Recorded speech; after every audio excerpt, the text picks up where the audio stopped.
తులారాశిలో జన్మించారా? అయితే కొన్ని మైనస్‌లు చెప్తానేనండి.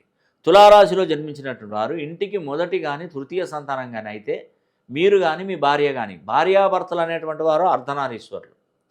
సో, మీ జాతకం ఎలా ఉన్నా, తన జాతకం ఉన్నా ఇద్దరిది ఒకే జాతకం కింద లెక్క. కాబట్టి భార్యాభర్తలు మీరు తులారాశిలో జన్మిస్తే మొదటి సంతానం గాని, తృతీయ సంతానం గాని భార్యాభర్తలై ఉండకూడదు. గుర్తుపెట్టుకోండి. ఇది అద్భుతమైనటువంటి విషయం. మీ డేటు, మంత్, ఇయర్ మొత్తం కూడితే ఒకటో నంబర్ గాని, మూడో నంబర్ గాని రాకూడదు. మీరు తూర్పు దిక్కున నివాసం ఉండరాదు. దానివల్ల ఎక్కువగా సమస్యలు వస్తుంటాయి. ఇవి తులారాశిలో పుట్టినటువంటి వారు ఎస్ గాని, ఎల్ గాని, జీ గాని, ఏ గాని, ఎస్ గాని ఇలాంటి అక్షరాలతో పేర్లు మొదలు కాకూడదు.